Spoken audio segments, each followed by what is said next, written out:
School দিয়ে একেবারে ফাঁকা, কেউ আইতো না মনে হয়।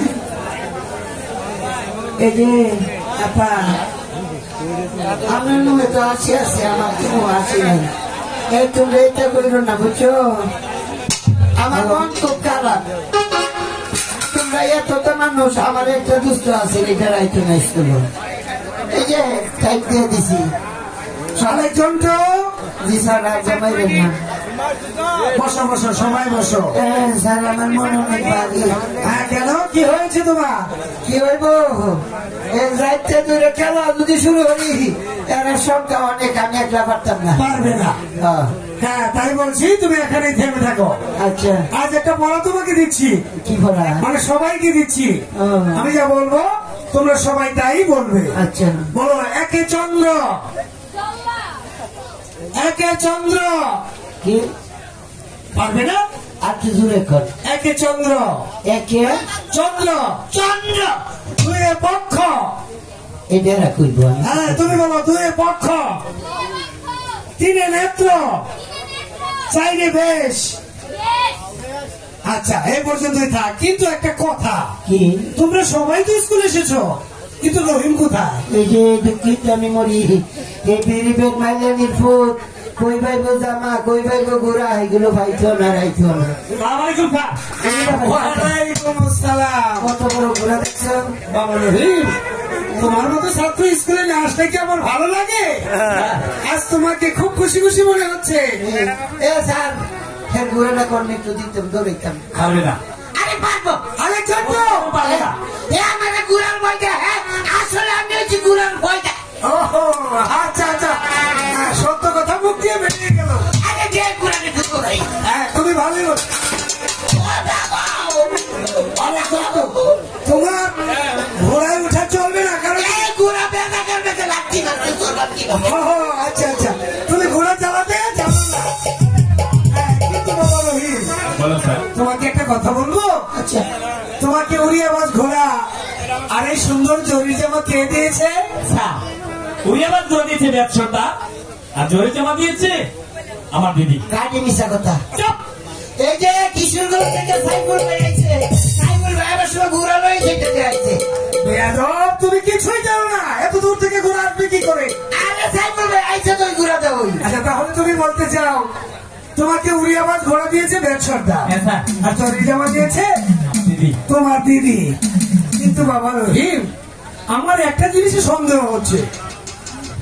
সন্দেহ মানে? হ্যাঁ, সন্দেহ মানে, আচ্ছা তুমি প্রতিদিন কোথা থেকে স্কুল আসছো? কেন স্যার?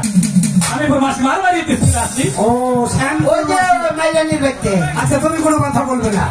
সেখানে তোমার কে কে আছে? আমার মাসি আছে, দিদি আছে। তোমার মাসি আছে আর দিদি আছে। হ্যাঁ স্যার। কিন্তু একটা কথা, আমার মন বলছে তোমার দিদি সে তোমার আসল দিদি নয়। হ্যাঁ, অবশ্য সন্দেহ হচ্ছে। কিন্তু তুমি প্রতিদিন কোথায় বসে ভাত খাও? কেন স্যার? ওই বৈঠকখানায় বসে ভাত খাই। তাই বেয়াদব, আমি ওকে বেয়াদব বলো, কোথায় বসে ভাত খাও? বললাম তো স্যার, ওই বৈঠকখানায় বসে ভাত খাই। আজ একটা কথা তোমাকে বলি, বলেন স্যার। আজ তুমি তোমার বাড়ি গিয়ে তোমার দিদিকে বলবে আজ আমি রন্ধনশালায় বসে ভাত খাবো, তাহলে বুঝবে সে তোমার কেমন দিদি। আরে না স্যার, দিদি আর দিদি সব ছাড়াই তো। কি বলতে চাও তুমি? বাংলা খবর আছে। আবার কিসের খবর? বাংলা খবর হইল গিয়া আমার লাগি শুভ হইল, মাইলানির ফুতের লাগি টাকা করবো। আবার অভদ্র কথা? আরে না, দুস্তের টাকা করবো। আচ্ছা আচ্ছা, বলো। ওই যে আজকে গুড়া আমরা তুলে আনো, কারো কাছে মাইকে আনো, জামা কেউ আমার দিয়ে দাও, আমি মাফ করে দিছি। আগামী করলো স্কুল আসিতে হইলে হাতের উপর আমরেলা দেশ হবে, নচে তাকে ক্লাসে ঢুকতে দেওয়া হবে। আমার আদেশ। সত্য করে বলো। আরে না, এটা আমার আদেশ, মুখে বসছে। এটা হচ্ছে আমার হুজুর বাদশা সাইদের। আমার করার কিছুই নেই, কারণ আমি 5.5 বছর বেতনভুক্ত কর্মচারী। সে আমাকে যা বলবে তাই পালন করতে হবে। তাই তো তোমাকে বলছি, আগামীকাল যদি স্কুলে আসতে হয় তাহলে হাতির উপর আমব্রেলা দিয়ে তারপর স্কুলে আসবে, নচেৎ তোমাকে ক্লাসে ঢুকতে দেওয়া হবে না। যাও, আজকে সকলের ছুটি। আমারও ছুটি।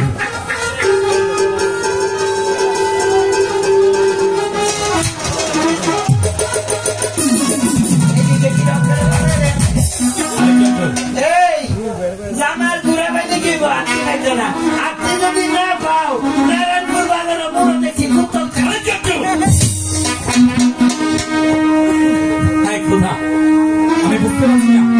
যাই তো আচ্ছা, আমার মন মন রাগান্বিত হয়ে আছে। তাই তো ভাবছি কোথায় পাবো টাকা পয়সা, আর কোথায় পাবো ভাবি, কোথায় পাবো টাকা পয়সা।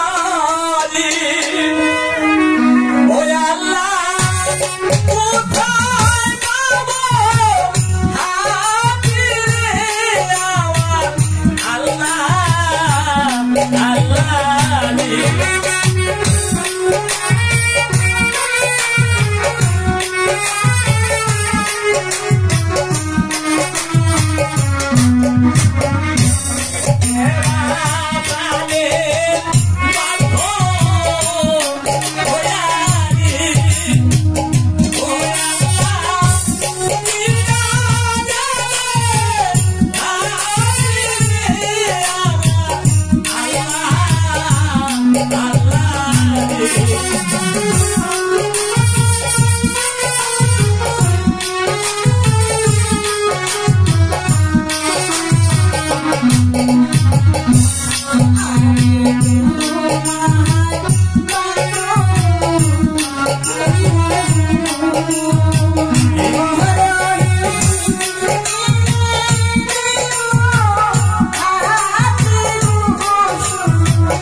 আচ্ছা তাদের সত্যি সত্যি আমি তোমার বাসনে গেলে তুমি আমাকে হাতি কিনে দেবে তো?